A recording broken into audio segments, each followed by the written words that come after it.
I echo a lot of Amelia's sentiments about this opportunity and being grateful that we have it. I think it's extremely important. I also respect Amelia's work very much. I'm just meeting the person she's debating with, but I'm grateful that you are here to debate the issue as well. So I should start by saying, statistically, there's only been one peer-reviewed study of police body cameras. And of that particular study, the authors of that study have said you cannot externalize or generalize this information. So in other words, what they've learned here doesn't apply in Madison, doesn't apply in New York, Milwaukee, Detroit, or any other place. The Department of Justice has also done a review of police body cameras used in Albuquerque, New Mexico. And what the Department of Justice has determined is that there's been no change in police behaviors and, moreover, no change in police accountability as a result of those body cameras. The ACLU also agrees and is favorable toward police body cameras, but only if two conditions take place. One, the cameras need to be on 24/7. But if that happens, that violates the privacy of police officers, which is not favorable. Two, that there must be a technology that accompanies the body cameras, where the cameras can automatically be turned on and turned off when the situation is escalating. That current technology does not exist for police body cameras. Now, the intention for police body cameras come from a very good place. A lot of it comes out of the Black Lives Matter movement, where people are saying, we wish we had seen the footage, we wish for more transparency. So I'm not here to debate intention. I'm not at all going to address intention. But what I am going to address is impact. So the question here is, if this is in direct response to the loss or to the theft of Black lives, the question that we're struggling with really is, will police body cameras save Black lives? Okay. So I'll start by saying transparency is not accountability. The logic is offered that if police transparency increases, the ability to hold the police accountable increases. Murders happen whether or not there's footage. And people know, police know, the state knows those murders are happening whether or not there's footage. Let's look at the case of Aiyana Jones. Aiyana Jones is 7 years old. She's Black. October 4th, 2007, she was asleep on her grandmother's couch. The grandmother was up watching TV in the front room. The police bust in. They bust into the wrong apartment, mind you. They throw a little flash bomb. The explosion almost lights the blanket on fire. The police officer lets off a shot. Aiyana is shot in the head and out through the neck. Aiyana is killed. The facts that I've just shared to you have been accepted by the community. The police record the same thing. The state records the same thing. The officers were charged but then acquitted. High transparency, very low to little accountability. Even if we look at more famous examples, Rodney King, March 3rd, 1991. The police are beating him. Several police officers are beating him. They hit him over 50 times with billy clubs. This is documented. This footage went around the world. I'd be hard-pressed to find anyone in this room who didn't know who Rodney King was. Even with the footage, the officers eventually were charged with something but acquitted.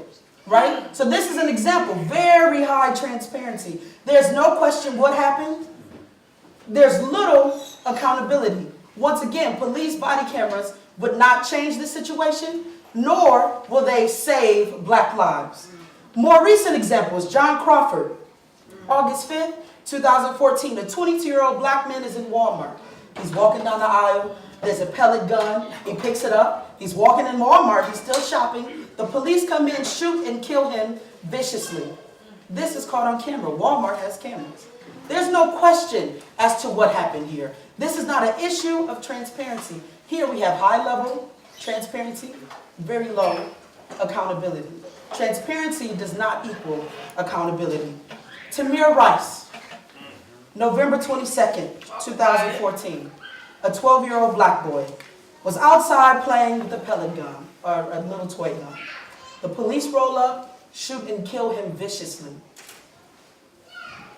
This is caught on camera, several ways documented, from witnesses to the cameras. High levels of transparency. It's not a question what happened to Tamir Rice. I can pull it up for you. It's not a question. But there's little to no accountability if you're Black.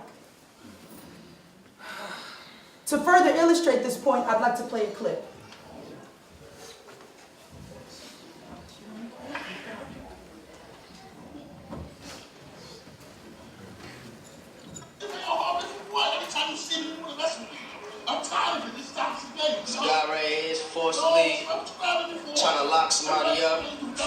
up a fight. Everybody standing in there tonight did nothing. I did not sell nothing.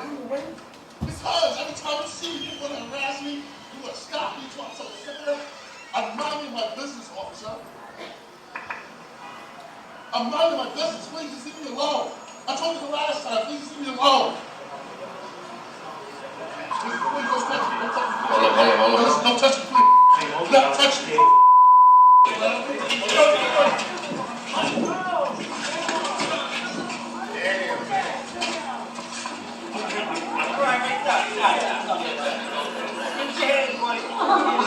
Put your hand behind your back.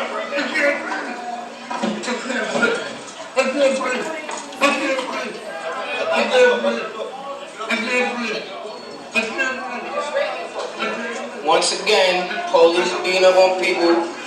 Back up right here. Back up to get on the steps. Okay. Back up. All he did was break up a fight. And this what happens for breaking up a fight. This shit is crazy.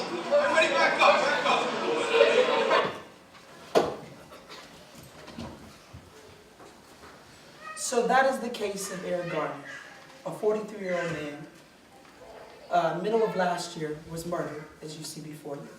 I'm not here to debate whether or not he should have been arrested, why the police were actually there. What I am here to say is look at the pictures, look at the facts. He was defenseless, he was down on the ground, and he was still murdered. And the police knew they were being videotaped. High level of transparency. There are witnesses, there's pictures, there's footage. Low level of accountability. So if the issue is not fundamentally documentation or is not fundamentally transparency, then what is it?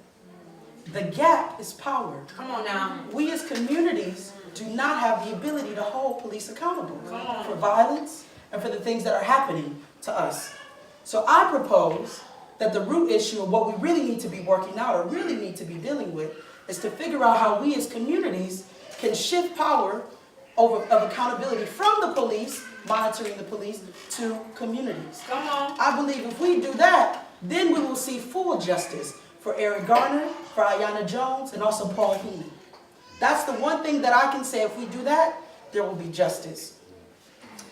I should also say, this conversation is particularly important because we bump up against the issue Madison is faced with. There are two Madisons. There's the one that I live in, and there's the one that other people live in. Talk about it. Right? Yes. We can no longer be well-intentioned and adopt policies and solutions that only work for some. That is going to disproportionately target and not be helpful to others. Once again, transparency does not equal accountability. The issue here is not knowledge, but the ability of our communities to hold the police accountable. This is an issue of community control over police. Come on. Thank you. Let's go.